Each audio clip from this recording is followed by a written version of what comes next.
Hello, today we are going to discuss 2024 question, a mains question from UPSC.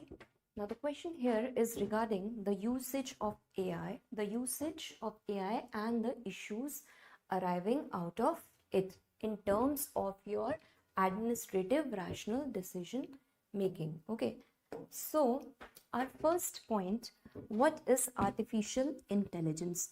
Artificial intelligence is use of machine level language or programming to make our work easier, which rather humans were doing. For example, if I give you one book and I say that you make a summary of that book, right? Suppose take Atomic Habits. Now that is going to take a lot of time, but if you do a computer programming or a coding, example ChatGPT, it will just take a few minutes. So such is the use of artificial intelligence over here. It encompasses various other dimensions like machine learning language, artificial neural networks, right? Come back to our question. The first point which I see here, the ethical issue is objectivity versus algorithmic biasness. Okay, so there has been apple cart controversy case. Okay, in this, what happened, the amount of financial credit lending that was given to the women was lower compared to the men. Apple cart controversy. Now understand here that despite the women having equal amount of financial stature. Now why was this happening? Because we have fed such things into our data system, right? So the thinker, ethical thinker, John Rawls, he will give his conception of differential equality, where it will be say that AI can't make this kind of justice. This kind of social justice will not be made by AI. Differential equality principle. Is it clear? The example. AI can't differentiate between this, right? Example, one more, like in Europe, what is happening there, they use a blockchain technology.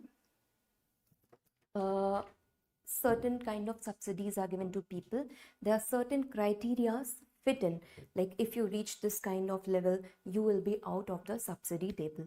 But are we able to give that kind of algorithmic planning in our current administrative system? No, right? Second issue which I see here is about the ethical responsibility versus the efficiency. For example, there was a case of predictive policing in US. Okay, so there is this AI which US government uses that is known as Compass. So what do? The data that they collect over here is very biased against the black people, right?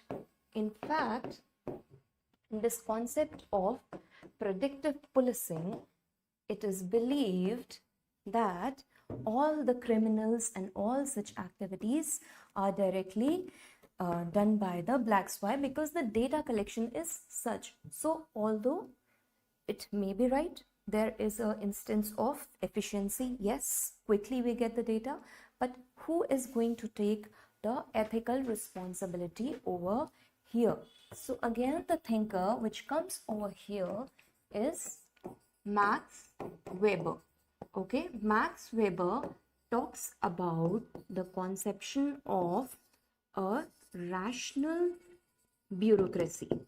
Okay, he says that instead of a very rigid system, line chain hierarchy, where there is no such place of fluidity, there is a need for the administrators who are more rational. Is it clear? This is one another issue which I see in this question.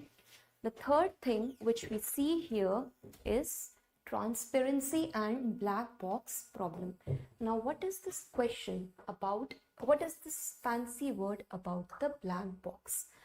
Black box is such area which is opaque, right? Where the information is kept inside. Or in terms of AI, if I see, there was a Facebook controversy case. Facebook controversy, right? What happened over here? The kind of information or the misinformation that was flowing into the society was leading to politicization and polarization, right, during 2016.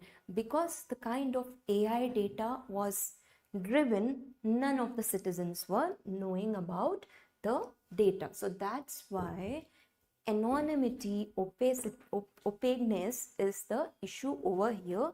So another thinker, if you want to correlate, I think one or two thinkers are enough in the answer. It's Habermas, Jürgen Habermas. Okay, he talks about in his communicative action regarding open democracy. He mentions about the open democracy, right, where there is discussion, debate, and proper dissent. Is it clear? Apart from this, another issue which I see here is regarding the accountability versus the moral agency. What happens in the automated Tesla car, right? Suppose some kind of accident is taking place, some kind of fatality is taking place. Now, who is the moral agency, or who is going to take responsibility of such a thing? So here, the moral thinker who comes here is Immanuel Kant. Immanuel Kant, in his deontological ethics, he talks about the duty of a human person, and apart from this, he talks about human reasoning, right? Who is going to take the moral responsibility of the death of the person sitting inside the automated Tesla car? Another issue which I see here is human-centric governance versus depersonalization.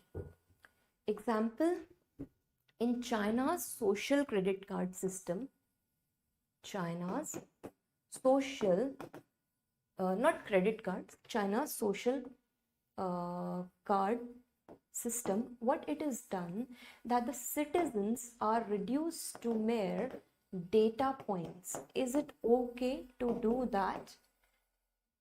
Are we not? It is a very dehumanized approach to reducing them to merely a data points, right? So another thinker who talks about this issue over here, who gives the concept of human-centric governance over here, is Arendth. Okay, he talks about the human condition, the human emotions, and the human rationality. How can you reduce the people to mere data points, right? Apart from this, another issue which I see here is about the data ethics and the privacy. There was this case of Project Pegasus, I think 2021, right? According to journalists, various journalists, it has been said that government has been putting a lot of surveillance on the people, right? So the thinker over here is Michael Foucault. He has talked about a Panopticon issue. Okay, that's the view. He is saying that too much of surveillance, too much of unknowingly, invisibly you are looking, that is creating, that is entering into my territory of privacy, and right to privacy is a part of Article 21 of the Indian Constitution, right? So what is essential over here, the way forward should be that we should have informed consent. We should ensure that there is an informed consent. Second, we should provide proper ethical training to the AI workers, right? And also there should be a human oversight. Also there should be public engagement of the people who are working here. Is it clear? So how you have to answer this question? All the points are here, 1 or 2 example. Okay, next question I'll take later. Thank you so much. So we are going to discuss this question which came in 2024 ethics paper. Here we have to discuss the key dimensions of the ethics. Also we have to address that how these dimensions help in shaping the action. So first dimension of ethics is, for our study, we have demarcated is meta ethics. So what is this meta ethics and what do I mean by it? It means it talks about the nature and the morality of ethics. Jaise, if I say what is justice, right? What is truth? So it is like a foundational building block of ethics. Is it clear? Here we are just discussing about the nature, like justice is fairness, right? We are not taking any kind of action in meta ethics. So what is the question we address here? What is truth? Or let's take what is justice. We just discuss this here. In the second key dimension we discuss here is the descriptive ethics. In the descriptive ethics, we further discuss what does society as a whole thinks truth is, or what does society collectively thinks about justice, right? So will it be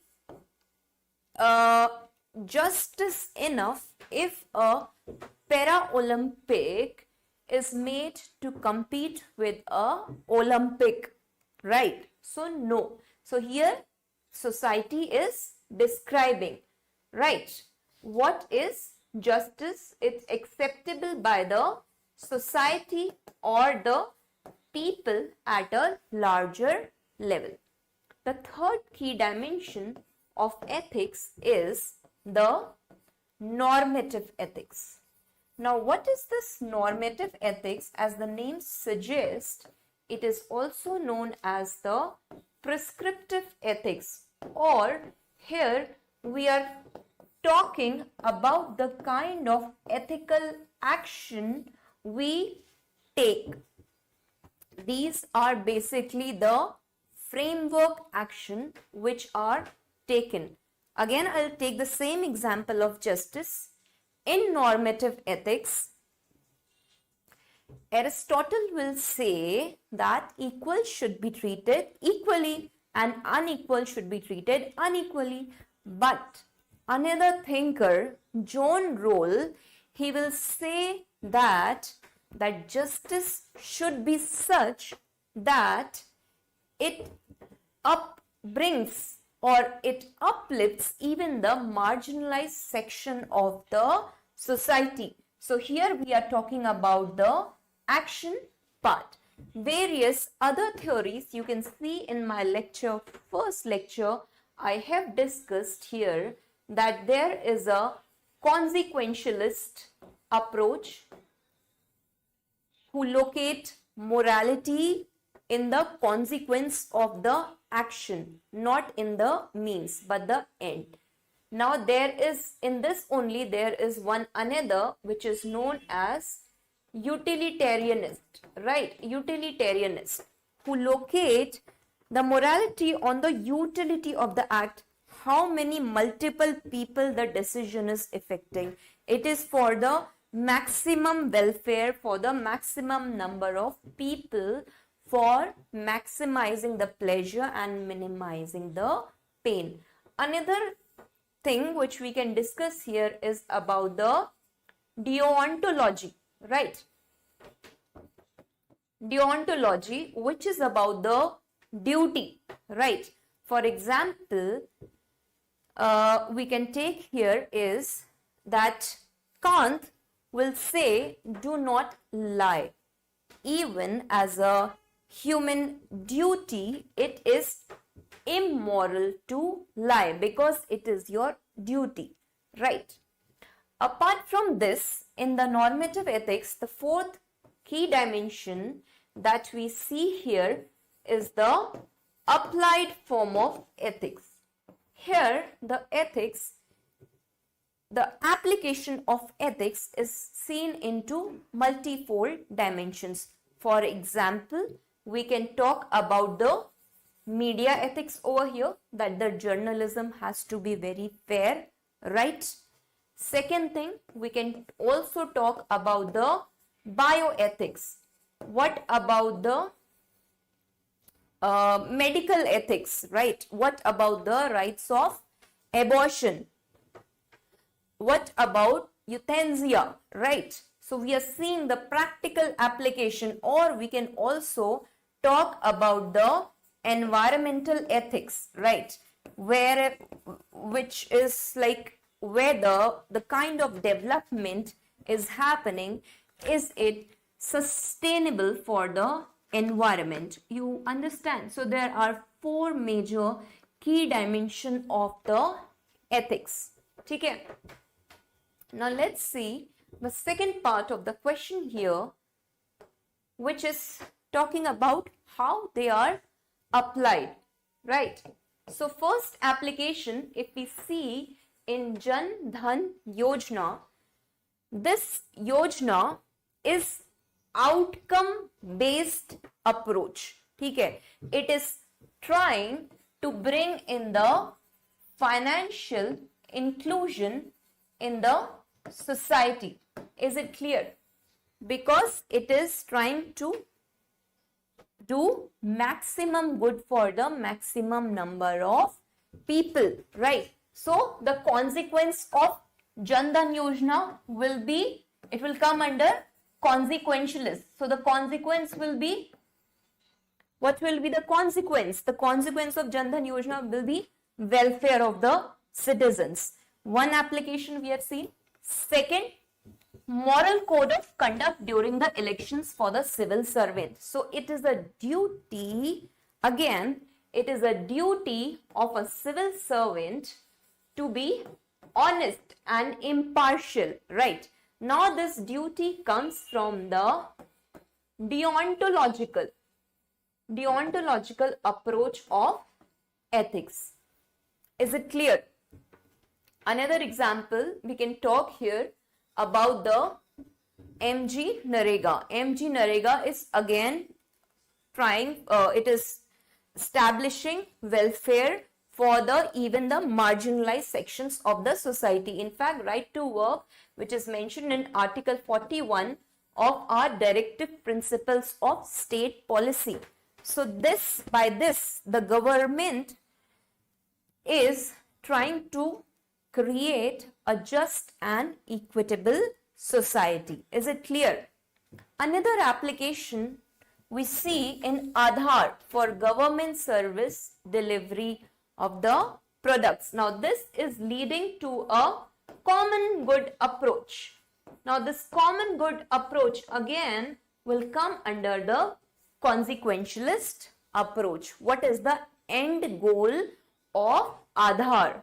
It is to bring in more people into the system so that the DBT and all subsidies can be given in a very transparent and accountable form. Now, another example, similarly, GEM portal is brought by the government so that there is proper ethical decision making taken and transparency while you are distributing, right? Corporate governance, we can see this example in the applied form of business ethics, right? So you have seen this mostly in case of Tatas. They are known for specifically for their corporate governance. One more example, if I give you virtue based, I can talk about personal ethics. I can talk about Kiran Bedi. Kiran Bedi, in her professional life, she led to reformation of the Tihar jail, right? She was trying to rehabilitate the criminals in the society by providing them a skill set and a life of dignity, right? So this is how we see that the second part of the question, how these dimensions are shaping the ethical structure. Is it clear? Okay. So we are going to take the question from 2024 UPSC. This is part of applied international ethics, right? Where it is talking about in the context scenario of Ukraine-Russia war, right?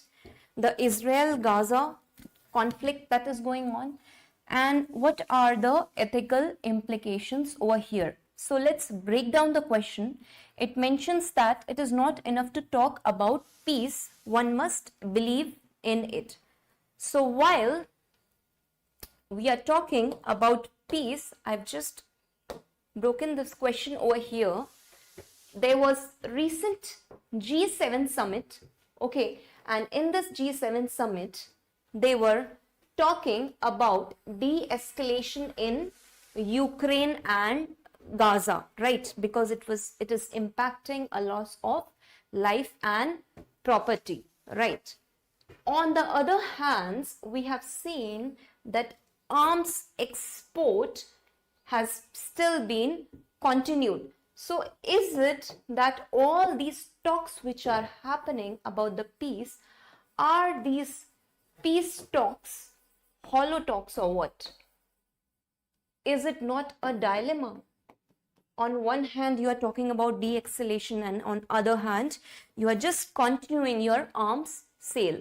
Similarly, in believing in peace, United Nations has recently, it has reaffirmed its commitment to Arms Trade Treaty. Okay, this Arms Trade Treaty is United Nations. It comes under United Nations, where they talk about the reducing of the conventional war weapons. Although it is given its reaffirmation over here, but still it is said that despite this, US had $20 billion arms sales to again where Israel. Okay. Acting upon peace. Recently, what Sweden did, whatever funds that it was supposed to give to Ukraine for the military help, instead of that, it had diverted those funds for the development of the Green Growth Initiative in its own country. So now the debate over here is about the national interest and supporting in the areas of the war-torn areas of Ukraine. Is it clear? So this is not enough talking about peace, believing in peace, or acting upon the peace. Because again, as the question mentions, the major weapon industries of developed nations are adversely influencing. So there is a report of Lockheed Martin. Lockheed Martin is a aerospace. It is an aerospace defense organization which has said that it has seen an increase of 10% of funds in context of Ukraine-Russia war. Is it? Okay, so what is happening over here are the corporations filling in their coffers are the corporations like Lockheed Martin and others. They are filling in their corporations or their own selfish interest, while the nations are trying to seek the solutions from the crisis which is going across. Apart from this, in terms of self-interest in the war, when we talk about France, that despite it has always talked about the ceasefire, right, in Gaza and Israel, despite that we have seen that there has been increase in arms trade to Saudi Arabia. So you see there is a kind of dichotomy we see over here. So what is the ethical duty, or what about the integrity in what are you saying and what are you doing in that area, right? So again there is a ethical dilemma.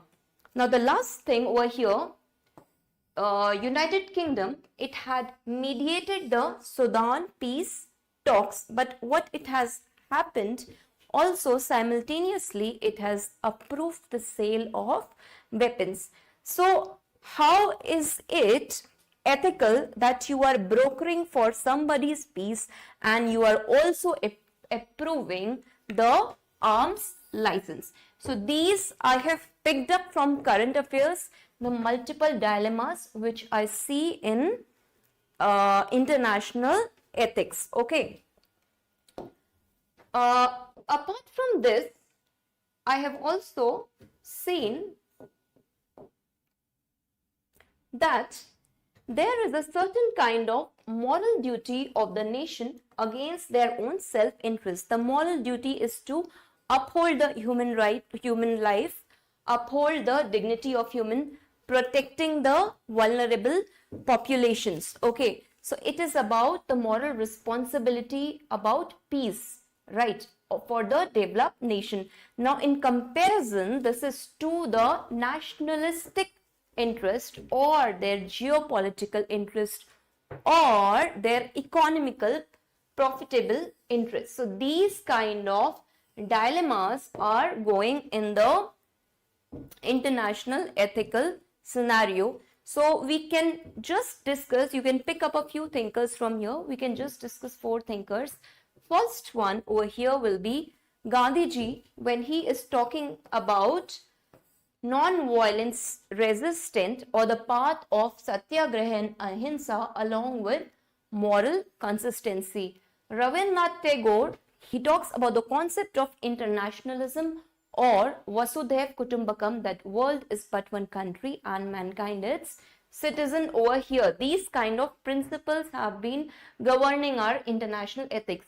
And like the categorical imperative which Kant mostly says in his deontological perspective, he says that even the states, they should be governed by certain universal moral laws. Okay, apart from this, John Rawls, again, he talks about the equitable global governance across the world. So these ethical thinkers will come to rescue in our international ethics. Okay, apart from this, what do we see? The way forward can be seen in the ethical diplomacy and the governance. In India, we can see that during the time of non-alignment movement, it took a neutral stand, and it was based on the principles of Panchsheel, right, and mutual respect and cooperation with other nations. Also, we see the kind of ethical diplomacy when India is sending, or India is one of those members who has the largest United Nations peacekeeping force. Apart from this, we have seen a Scandinavian model in Norway and Sweden. Basically, what happens over here is that they have developed a very stringent arms law. ठीक है?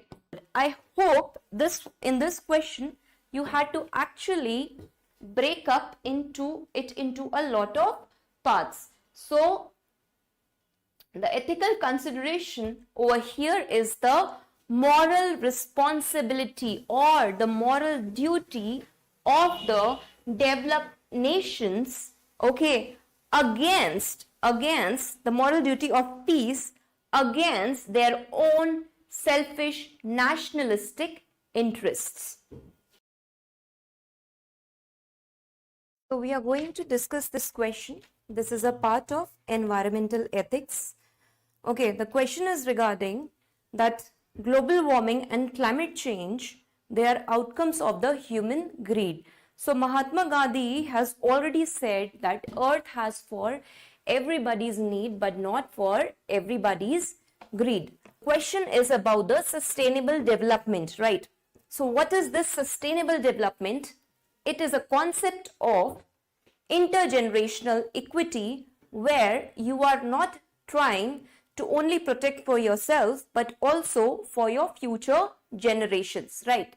So in sustainable development, further I will see certain kind of ethical debates over here, right? Or ethical decision making. The first concept that can be kept in mind over here while writing is the trusteeship model of Mahatma Gandhi, and this concept has been seen in a community-led development in case of Chipko movement. If you remember, in case of Chipko movement, we have seen the whole community was coming together and they had Amrita Devi, they had stopped down the felling of the trees, right, in name of development. The second point I would like to make here regarding the ethical dimension can be about the biocentric equality. Now here the focus is more on the equality towards the nature instead of human, right? There is a minimalistic human interference in biocentric equality. This example you can see in the gross happiness index of Bhutan. Okay, this concept of biocentric equality has been given in deep ecology concept. Okay, another point which I would like to make here is regarding the utility or the policies that maximize the ecological sustainability, right? The utility model, if I say the utilitarian perspective or a kind of utility which is trying to maximizing the benefit for maximum number of people, over here will be International Solar Alliance will be such one example over here, because what it is trying to do, it is trying to reduce the dependency on the fossil fuel and it is trying to increase rather the dependency on the renewable sources of energy. Again, one of the products of clean energy and balancing the society and the environment over here. Apart from this, as I've already discussed, sustainable development goals. So that is a duty-based ethical dimension over here, which Immanuel Kant in his categorical imperative will argue that it is a duty, it's a moral duty or moral imperative of the various nations who were present in COP21 2015 Paris Climate Summit. It is a duty or a moral duty of all the nations present over there regarding the sustainability of the environment and the development. Is it clear? So these are certain ethical dimensions which I would like to point out. Apart from this, I have put some extra measures also over here for you to study. The first one is regarding the legal and the policy intervention. So this can be seen certain kind of carbon taxes, right? For example, you can say about green credit program, right? So what is it trying to do? Green credit program and or carbon border management mechanism of European Union. This is trying to put the tax, right, or penalize high carbon import nations. Is it clear? Another method over here is sustainable economic models, which we can see in green hydrogen mission of India or energy Wendy project of Germany. You can just mention green hydrogen mission. Now this is not hydrogen is a very clean fuel, right? You all know. So this is going to again lead to a sustainable model. Technological innovations, we can talk about the carbon capture, carbon utilization or carbon capture techniques. Basically, recently Indian Oil has also started this carbon capture and utilization project to reduce the industrial carbon emissions. Okay. Apart from this, we can also nudge or bring in the change in behavior and make some educational interventions. For example, one of India's project over here is LIFE, that is Lifestyle for Environment Mission 2022. Is it clear? Also, we can see here that we can include the community over here for bringing in the harmony along with the indigenous language. For example, Aravali Green Wall project, or we can take example of Kenya's Mau forest restoration over here, right? So what we are trying to do over here is we are trying to bring in justice, intergenerational justice, and trying to bring in the balance between our economic aspirations and along with that our environmental devastations that are caused. We are trying to balance. So these are the various methods apart from the ethical dimensions that you have to mention in the answer. Thank you. So we are taking the question from UPSC 2024. The question talks about two various dimensions. First thing is to learn everything that is good from other. So you have to learn the things with external wisdom and humility. Okay. Also, the question talks about that you should know how to absorb it, but do not become the others, right? You should know how to keep intact your or preserve your personal identity. Okay, so if I give you an example over here, we can take about the Panchamitra scheme of India, where what we are doing, we are learning about the global principles from the world, okay, and also we are including the indigenous knowledge inside it, right? Another example where we can see the commingling or the integration of the two things can be over here about the vocal for local. Okay, vocal for local. If you see this, the government is trying to provide the employment to the artisans over here, right? So what it is trying to do, we are getting the traditional knowledge and the cultural heritage. Along with this, we are trying to bring it on a international level. Okay, so what is the ethical principle which is involved in this question? This question talks about the principle of critical assimilation, okay, and synthesis, right? You see two things are coming together over here, right? Let's see some key ethical ideas mentioned in the question.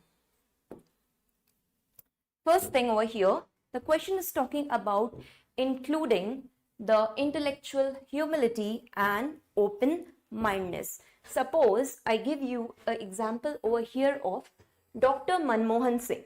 Okay, our ex-Prime Minister, Dr. Manmohan Singh. What did he do during the time of LPG era or economic reforms of 1991? What did he do? He implied those laws in our nation from he learned it globally and applied it on the internal context of India, right? So you are having that intellectual humility and open-mindedness to accept the things, right? Another example over here can be about the Metroman Sridharan. Okay. Another thing which we see in the question is about authenticity and the self-expression. So while in the Indian Constitution we see that we have borrowed certain concepts of socialism and secularism, but you see the context of socialism that we have got in India is a Fabian socialism, right? This is not the similar kind of socialism which was in Russia. Okay, so what we are doing, we are intermingling into our own tradition. If you take the example over here of secularism, right? How is Indian secularism?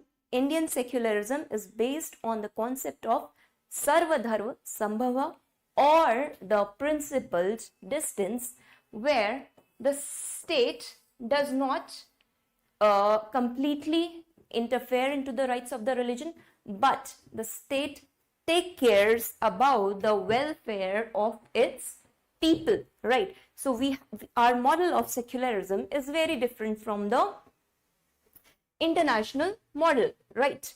It is mutually inclusive model. So yes, we have preserved the authenticity. Another one, ethical adaptability and integrity. This example is mostly seen during the India's freedom struggle, when we see Mahatma Gandhi, right? Mahatma Gandhi, in his non-cooperation movement, he has adopted the principles of Satyagraha. He had adopted it from the West, but he had included over here what? The principles of ahimsa and non-violence. And integrity was seen when during Chora Chori incident 1922 in Gorakhpur, he had cancelled the movement on the context of violence happening over there. Okay, another example which we can see of ethical adaptability or integrity can be about the constitutional morality of B.R. Ambedkar. Is it clear? Apart from this, one important point over here is to avoid the cultural homogenization, right? Because what is happening, if you see McDonald's, what it has in menu in foreign nations, it hardly has anything regarding the vegetarian options. But if you see in India, it demonstrates over here, McDonald's, the kind of diversity it has given for the vegetarian foods. It depicts that the kind of tolerance and the kind of inclusion McDonald's, despite being from Western nation, has included the Indian cultural values, right? So another example in the contemporary scenario, if you want to see here regarding this, that India's revolution of digital payment system.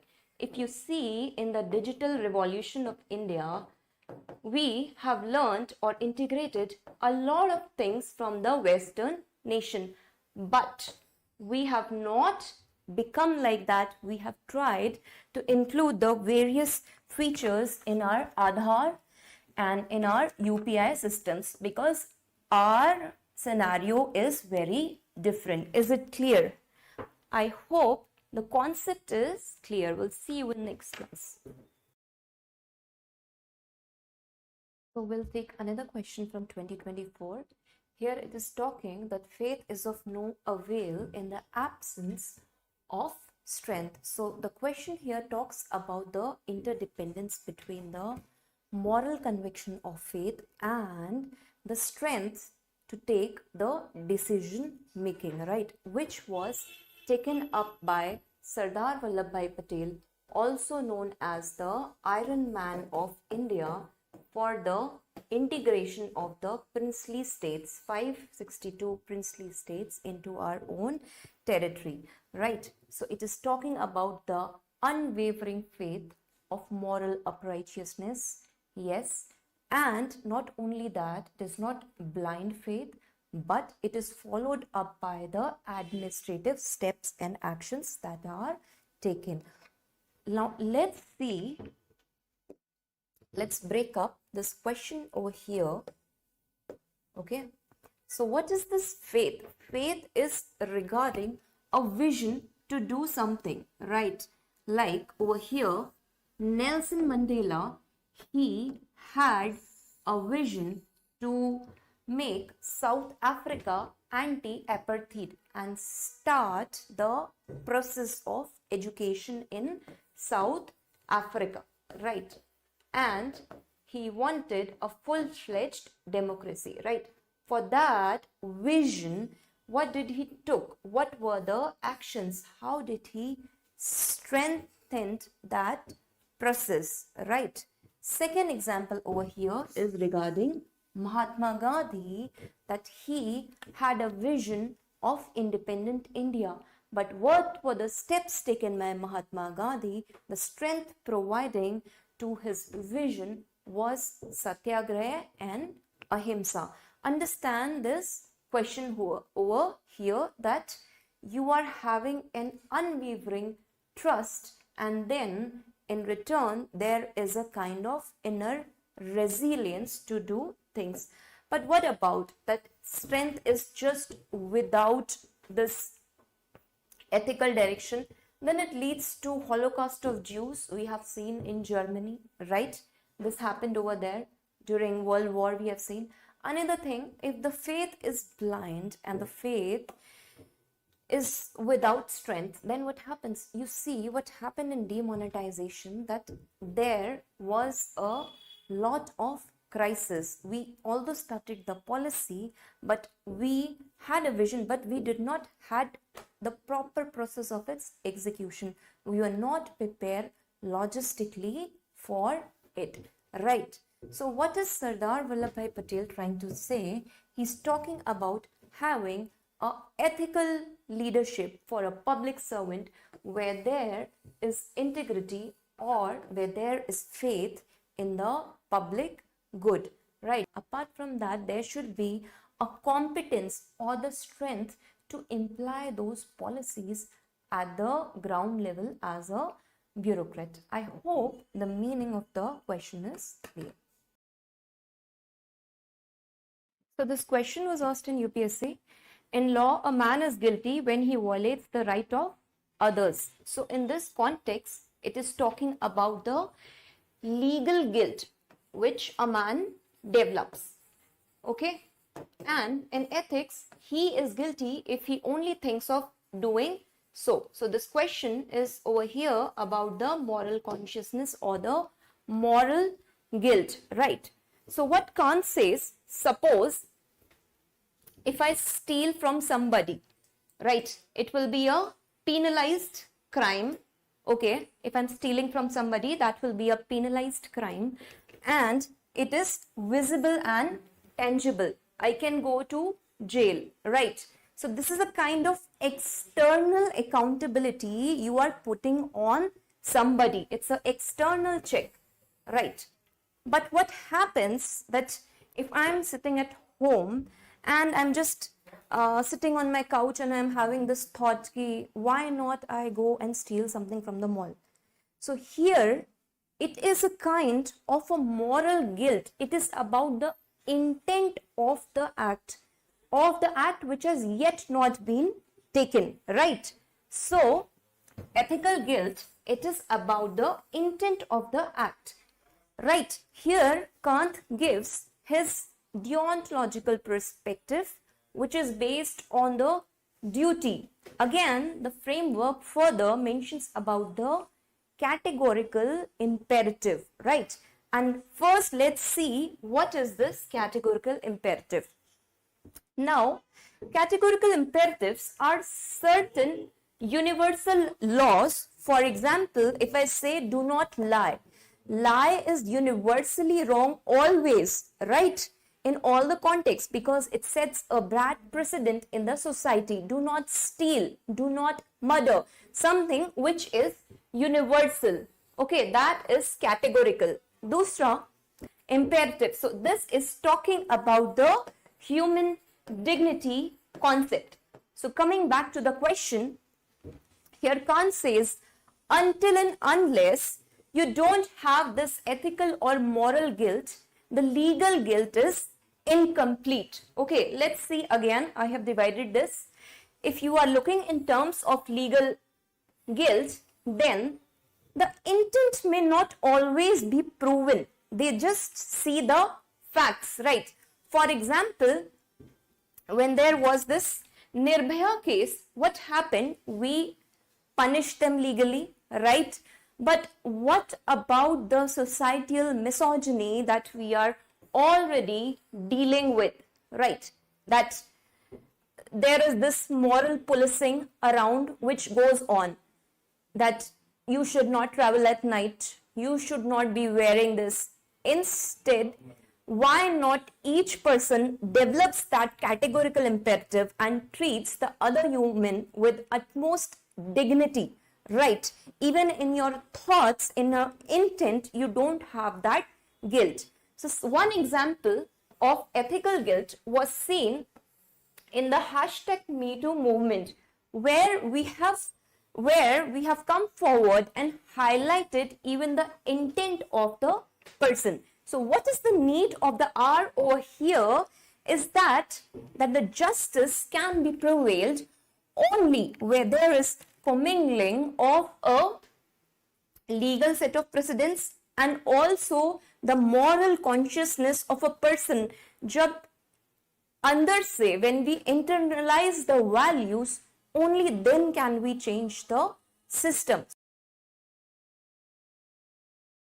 Another question from 2024 paper we will take. The question talks about the concept of just and unjust, which is contextual, right?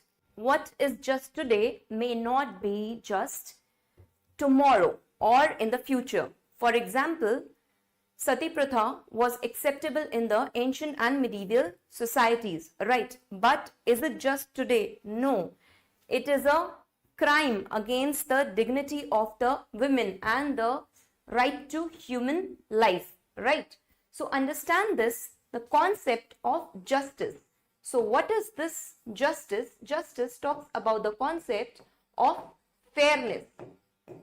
What is the right thing to do? How to treat the other person with equal respect and dignity, right?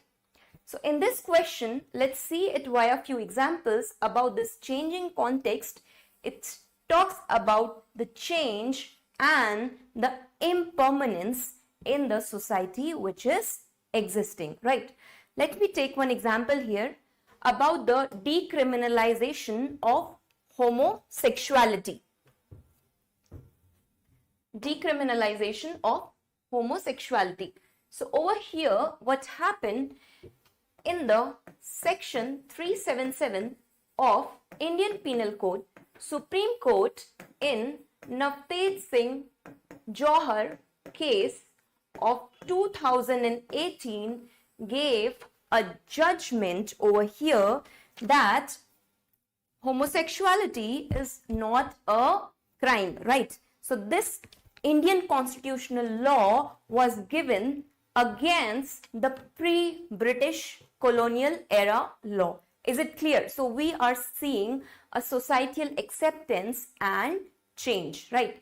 Another example of Sabarmala temple entry case. So over here, it was a religious custom that a mensurating woman, because they are mensurating, they can't enter into the temple, right? So again, Supreme Court came to rescue over here to prevail the justice, and gender equality should be maintained. Another case, right to privacy. Here we have seen in Puttaswamy case of 2017, where Supreme Court has given this concept that Article 21, or right to life, it includes the concept of right to privacy, right? So this is again a kind of change we are seeing in the society. What about the capital punishment? There have been many Western nations who were giving a lot of capital punishment initially, right? In fact, today in 2023, if you check, it is Iran which has, in fact, Iran and Saudi Arabia themselves have removed this clause. In Indian context, if we see about the capital punishment, we see that this is allowed only in rare of the rarest case. Is it clear? So this capital punishment is trying to bring, removal of this capital punishment is trying to bring in more justice to prevail into the society. So I hope this is clear what the question is talking about. So another question from 2024 we are taking. The question talks about the mindless addiction to the forms. So what are these forms? These forms are your basically rules and regulations in the bureaucratic structure. Okay, for any civil servant, there are certain codified laws that have to be followed, right? Apart from this, ignoring the substance of matter. Now, substance is talking about the core internal values like empathy, right? Like good emotional or very high emotional intelligence. So what happens, that need is for the balance of the form, the rules, and the emotional level or the value system of the person, which is the substance over here. If either of these are missing, then that is going to hamper the decision making. Okay, so I have mentioned here, these forms are the rules and the procedures that are followed, and these lead to consistency, legality, and accountability in the system. It's like Max Weber's rigid hierarchy system in the public administration, right? And this talks about fairness, equity, and the public welfare concept over here. Let's now break the question over here. Question of forms, which is about the strict adherence to the rules. What happens because of that? Many times, if an old lady comes to you and she is asking that she is not having a proper Aadhaar card, what are you going to do as a district collector, right? You have to help that lady, maybe get her iris scan, maybe try to find out about her dwellings, about her place, right, her fingerprints, and contact the Aadhaar authority. But if you are just saying her to go away and not providing the welfare benefit, then it is a mindless addiction to the rules and the regulations, right? Need is for the good empathy level over here. Another case over here, that there was a demolition of slums in Faridabad. What was happening over here, that the slum dwellers were asked to leave because that area was coming into the zone without proper rehabilitation provided to them. So, although the system of rational bureaucracy mentioned by Max Weber, it is good, it is efficient, okay? It is good and it is efficient, but what is the need of the hour to supplement it by the substance? Now see here, like if you are ignoring the substance of matter, what is going to happen over here? That the procedural rules are not followed, they are ignored. This happened in the case of 2G spectrum in India, where the funds which were allocated for the development project, they were misused. They were not allocated on the terms of the procedural rules. Another example over here is of mob lynching. We also see many a times that the vigilante group, they try to take the laws in their own hands, right? There is not a adherence to the rules and regulations in the society. If any kind of crime is happening, then that has to be reported to the law and administration department. Is it clear? So what are the key consequences that leads to such thing? It leads to social unrest, erosion of accountability in the public, ठीक है, arbitrariness in the decision making, yes, abuse of power, yes, we have seen in 2G spectrum case, loss of transparency, allocation of funds is not transparent, violation of human rights, yes, mob lynching, cow lynching, all these inequitable outcomes, undermining the rule of law, and politicization of the governance is the most essential point over here. Apart from this, what is the question was talking about a role of the prescriptive civil servant over here, the procedural rules, because the rules to pass the budget would have taken a very long time, right? So this is a very high empathy level of a bureaucrat. During the time of Kerala floods in 2018, many civil servants, they had bypassed the procedural laws. They have allowed for the relief of the people who were stuck in the floods. Is it clear? Apart from this, one of the example from history we can see is of Sardar Vallabhbhai Patel. He has prioritized substantive unity over the colonial legal era laws. Is it clear? So I hope the need of the hour over here is that we need proper forms. We need, yes, we need the rules to be followed. Yes, we need them. And also we need that these rules should be substantiated by proper value system. Then only we can have, or a civil servant can have, a ethical decision making. Is it clear? So this is it. So another question from the paper 2024 we are going to take. The question talks about the code of conduct and code of ethics. It mentions that although the code of conduct has been mentioned, but we have not specified the code of ethics for the bureaucrats. Now understand this.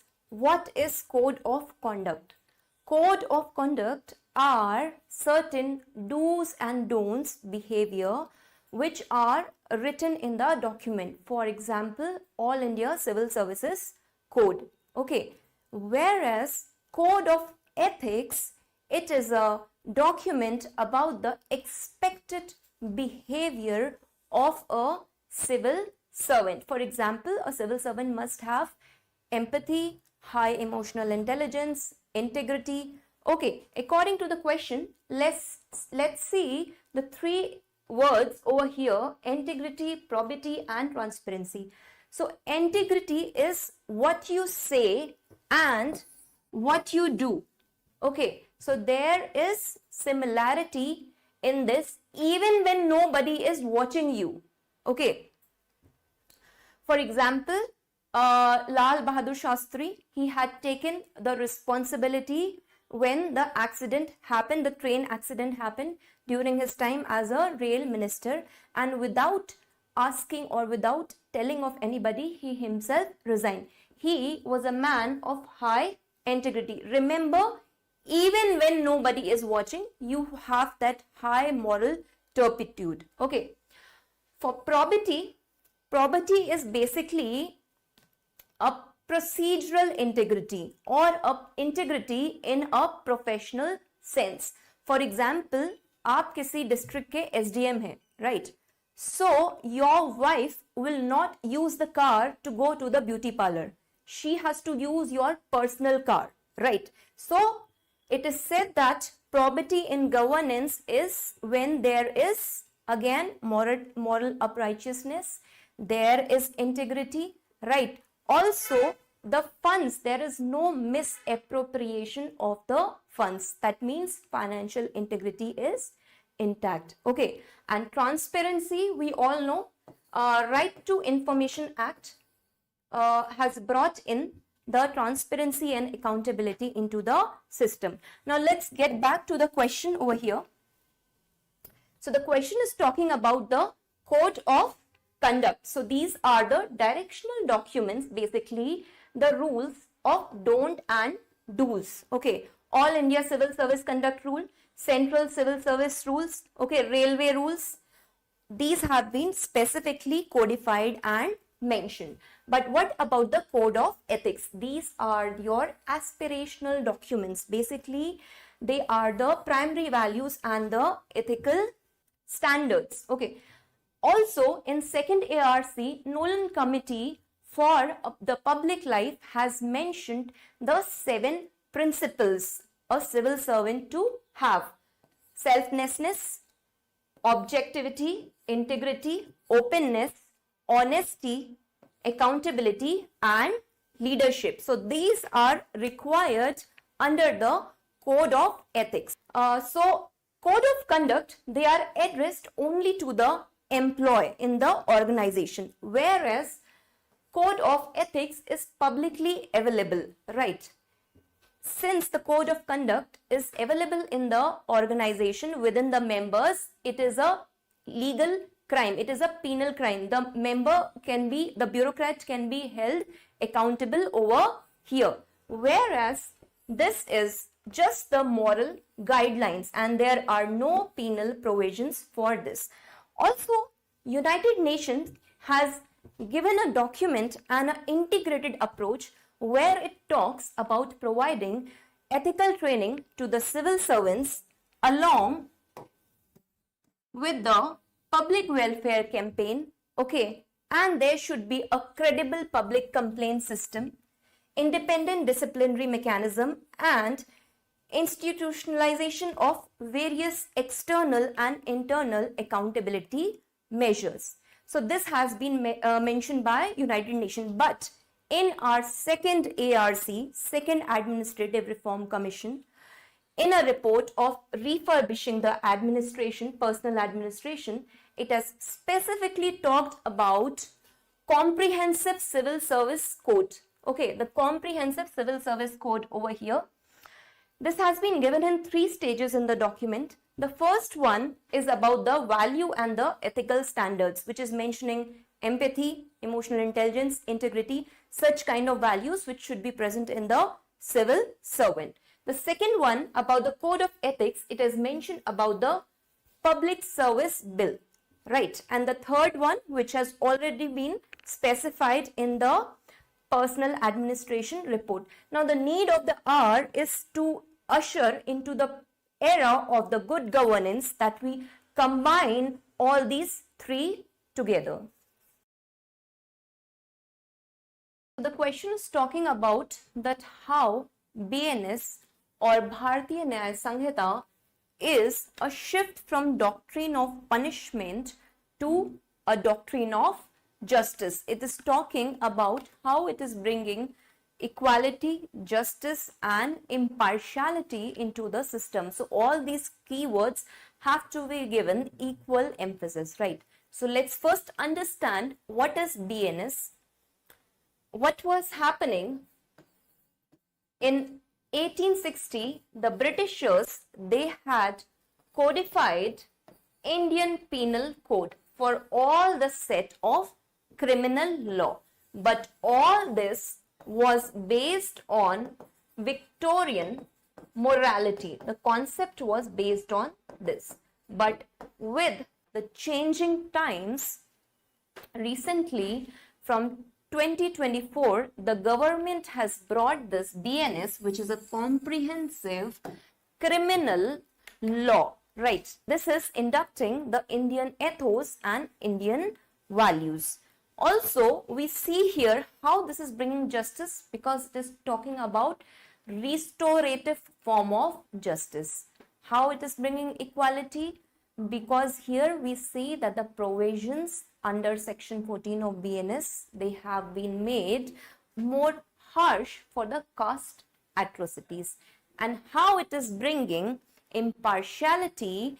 It is by the acceptance of e-FIRs, online FIRs, right? It is giving validity to the videos and such evidences in the court of law.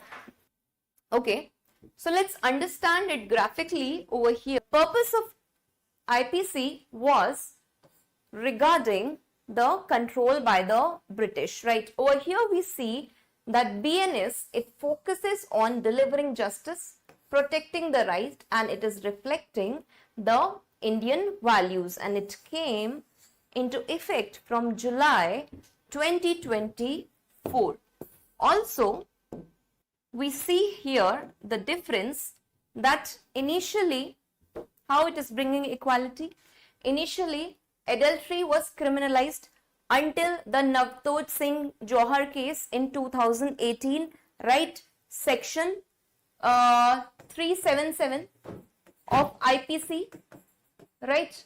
Over here, it has decriminalized homosexuality as a crime. Okay, and we also see that the new BNS, it is removing adultery as an offense.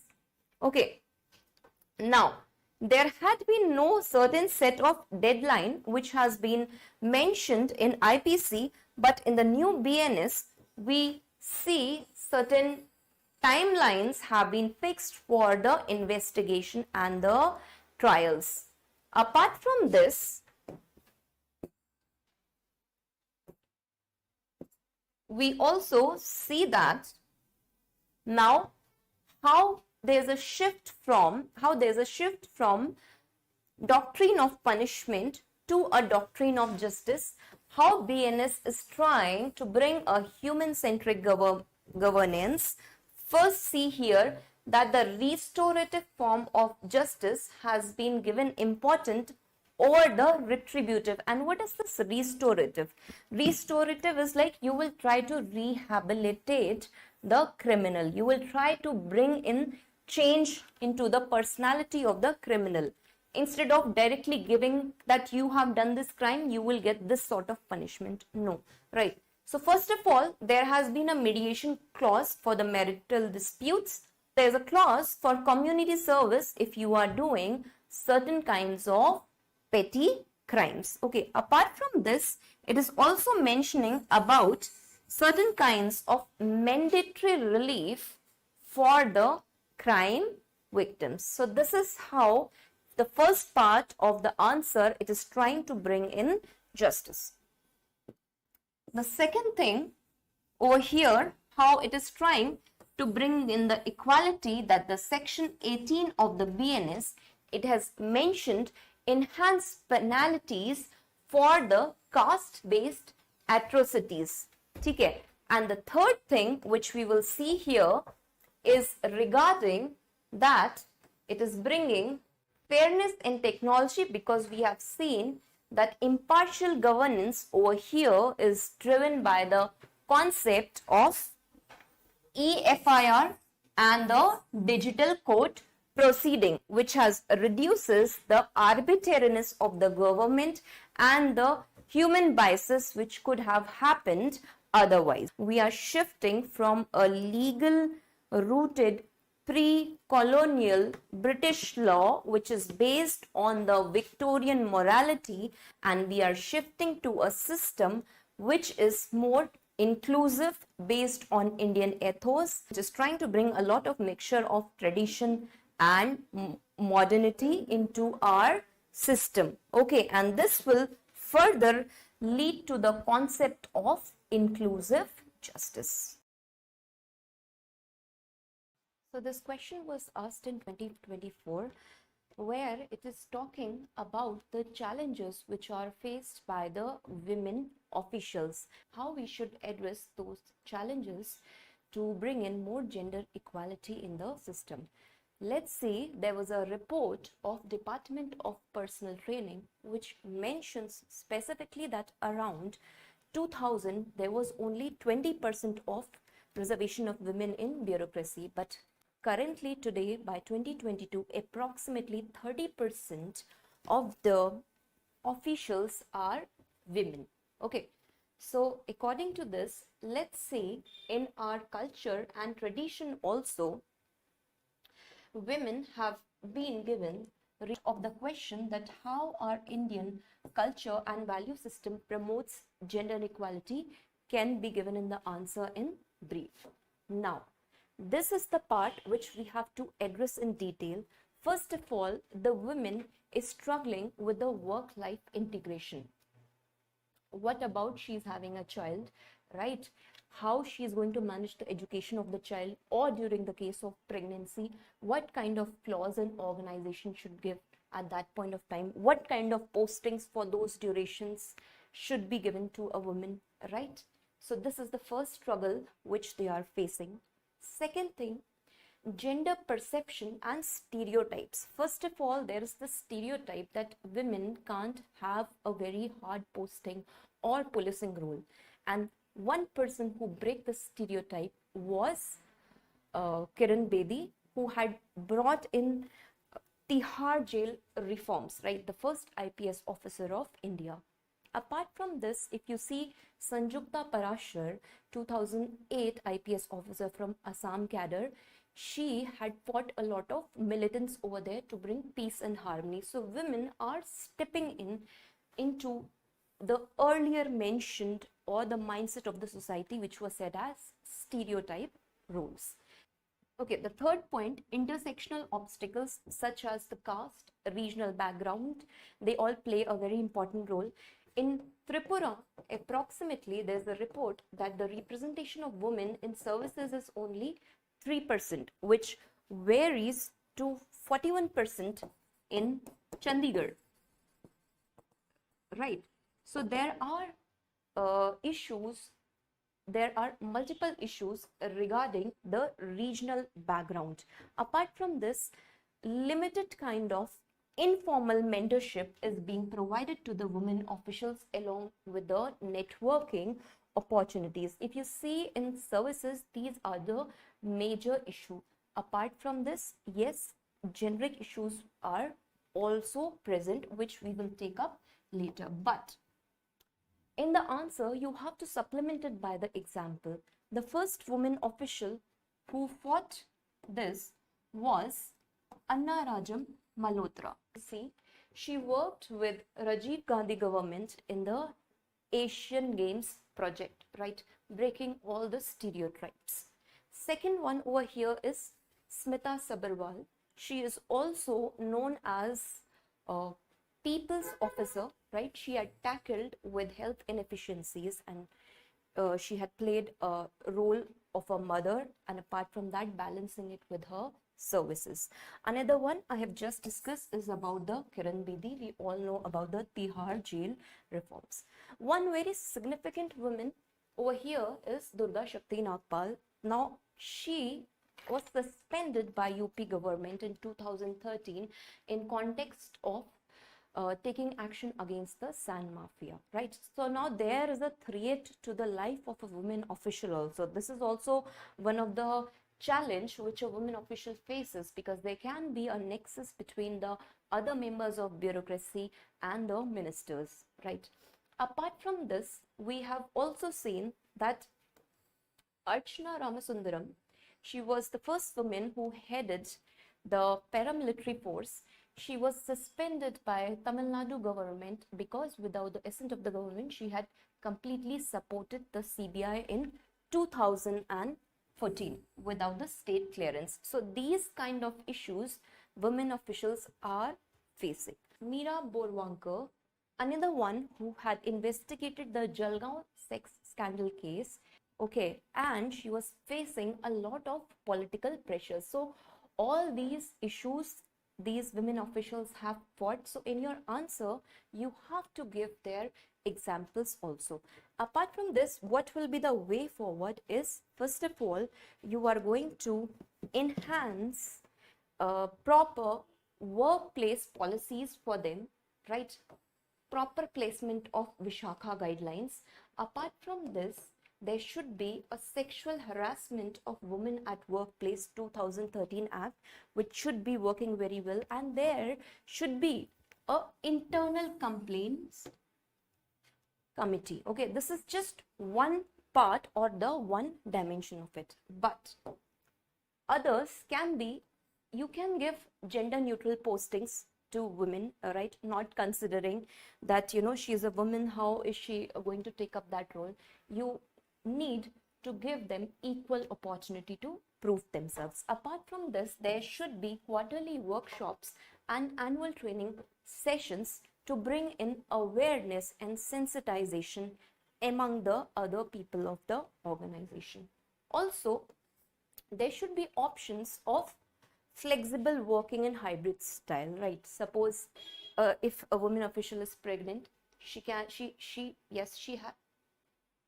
if a woman official is pregnant and she feels that she can do some work, then from home, yes, she can have the maternity benefits. Soumya Pandey was one of the example, 2016 IS official. She was working during her pregnancy also, right? So such things should be there. Apart from this, mentorship initiatives can also be given to the women. Example, Women in Governance. This was held by Department of Personal Training and United Nations Women combinedly, right? And also some kind of leadership capacity building development program should keep on going. For example, government has launched Mission Karmayogi. Apart from this, PM awards are, or the incentives are always kind of a motivator to the person in the system. All these are given. So how will you conclude this answer? First of all, we need to address the gender biasness, okay, and the societal expectations that a woman always has. All this is going to lead to an efficient administrative system, which in turn is in line with our Sustainable Development Goal 5 of bringing gender equality. This was the last question of the theory in 2024 UPSC ethics paper. Understand, this is from the administrative ethics part. Okay, so in Mission Karmayogi, the government is trying to enhance the capacity building of a civil servant. The scheme or this project was brought in 2020. Okay, so what we are doing here, we are building a future ready civil servant who has a right set of skills, who has a right attitude.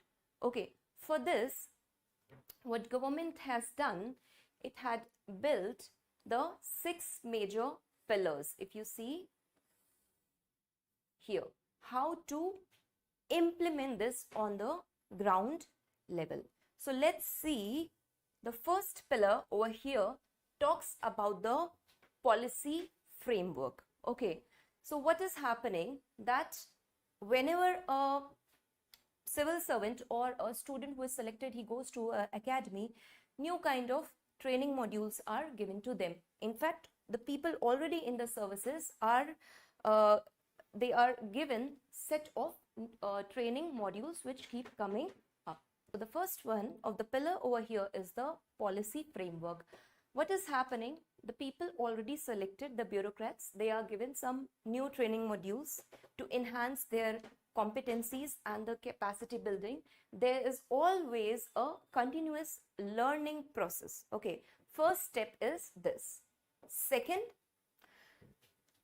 supposedly somebody is selected from a law background. Government is trying to shift the competency from rule to role based. That person can perform very well in those work assignments which are related to law sector, for any kind of bringing, you can take example, criminal laws or some kind of women laws, right? Somebody is good with civil engineering, then government will try to utilize that potential of the person in infrastructure. Now, what is this doing? This is trying to bring a lot of interest, operational efficiency, we say, and job satisfaction to the person from the kind of graduation or post-graduation he has done. So here we are shifting to a proper role-based framework. Third, over here, how is government trying to bring this? How do you imply all these points? Is by a institute. So there is a Prime Minister's Public Human Resource Council. This has been created, and in this there are two segments. One is Capacity Building Commission. Okay. Second one over here is your SPV, or Special Purpose Vehicle. This is also known as Karmayogi Bharat or the IGOT. So via these two minor segments, government is trying to build the institutional framework. Okay. Now, what is IGOT Karmayogi? So basically, this is a online learning platform which has 5 subcomponents. Any civil servant sitting anywhere can learn the course for his capacity enhancement via online learning, and then this also leads to a competency management, because he will be capable for different kind of roles because he is learning something new. This further helps in his career management. He can take multiple decisions in the fields. Suppose if I am from a law field and I don't know anything about the biotech or the health sector, but I do some kind of online learning course, right? Then it can help in the career management of the individual. Apart from this, various civil servants among themselves, they can have a collaborative discussion. Engineers having background of engineering, medical and other fields, they can come together and they can come to a common platform. All this leads to interoperability in the various departments, and which is leading to networking. Health department connected to the infrastructure department connected to the legal department. So all the departments are getting interlinked. So what happens over here, that there is a very efficient decision making and catering to the public service or the citizens, or we can say that this is leading to citizen-centric model of governance. Okay. Apart from this, what is EHRMS? That is Online Human Resource Management System. In private sector companies, for example, we have seen that how much salary is given, what is the data, what is the attendance sheet, what is the work done, how much the product. There are proper Excel sheets which are maintained. Suppose I give example over here in public services. Suppose take an example of a railway board. Okay, so in a railway board, what the system will do online, it will have a complete data of these are the number of employees, this is the designation, this is the reporting manager. So this will again bring lot of efficiency in the system, quick decision making. Apart from this, the last pillar over here is monitoring and evaluation. So there is a real-time monitoring and there is a continuous evaluation which is going on. 6 months we have done this much progress, 6 months we have done this much progress, and further so on. Is it clear? The 6 major steps to a goal-driven approach. If I have no interest in certain subjects, suppose I don't like reading certain things, I will not be very goal-oriented. I should have that kind of interest in the subject, right? So via training, the government is providing these kind of opportunities for the civil servant to upgrade his capacity building, and all this will lead to a behavioral change and behavioral competency in the government official. Further, it leads to ease of living for the citizens, again ease of doing business for the industries and for the entrepreneurs, and this model is completely based on citizen centricity. Is it clear?